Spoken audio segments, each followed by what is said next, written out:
नमस्कार बंधुगण। आज हेउची भाद्रव मासर पूर्णिमा बा इंद्र पूर्णिमा 7 सेप्टेम्बर 2025 रविवार रे राहुग्रस्त चंद्रग्रहण पड़ुअछि। यह द्वितीय चंद्रग्रहण बा ए वर्षर शेष चंद्रग्रहण अटे। आपण माने जानिछंती कि चंद्रग्रहण कोन पाई हुए? कथारे अछि जेबे सूर्य आ चंद्रमा मझिरे पृथ्वी आसी जाए सूर्यंक किरण चंद्रमा पर्यंत पहुंची पारेनी। पृथ्वीर छाई चंद्रमा उपरे पड़ी थाए।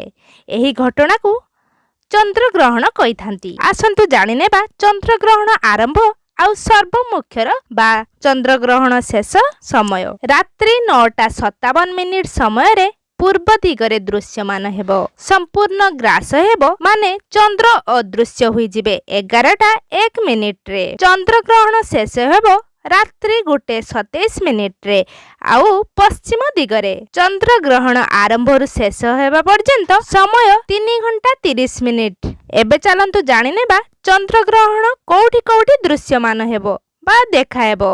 आपनको कहि रखे एही चंद्रग्रहणटी भारत समेत Australia, New Zealand, Africa, Asia, Europe आउ अमेरिका ए सब देश मानकरे मध्य देखा देबो। सूतक काल पाक निषेध बा रुसेई रे बारण। चलंतु जानि नेबा ज्योतिष मानक कथा अनुसार चंद्रग्रहण हेबार 9 घंटा आगरु सूतक काल लागू होइथाय। माने दिन 12:57 ठारू रात्रि 1:27 पर्यंत ग्रहण मुख्य हेबा पर्यंत पाक त्याग रुसेई करिबा निषेध। सेही समय रे अन्न भोजन करिबे नाही। आसंतु जानि नेबा चंद्रग्रहण रे कोन न करिबा उचित। चंद्र बा सूर्य ग्रहण समय रे शयन करिबा अनुचित, अन्न भोजन करिबा अनुचित, चुटी बा नख जमा भी काटिबे नाही, रुसेई करिबे नाही, शरीर रे तेल मारिबे नाही, आउ भगवानंकर फोटो बा मूर्ति स्पर्श करिबे नाही। गर्भवती नारी मानंग पई विशेष सूचना। सेमाने किछि भी जिंस काटिबा, बाटिबा, छेचिबा एमिति कि सिलाई करिबा आदि कार्य कदापि करंतु नाही। घर बाहर को जमा भी बाहरंतु नाही।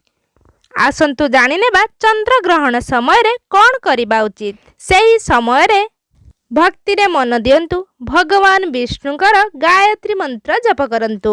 ग्रहण सर्वमुख्य परे आपण स्नान आदि कार्य सारी देव कार्य करि पारिबे। तापरे रंधन करी खाद्य ग्रहण करि पारिबे। आजिर कथा को मु एठी रखिली।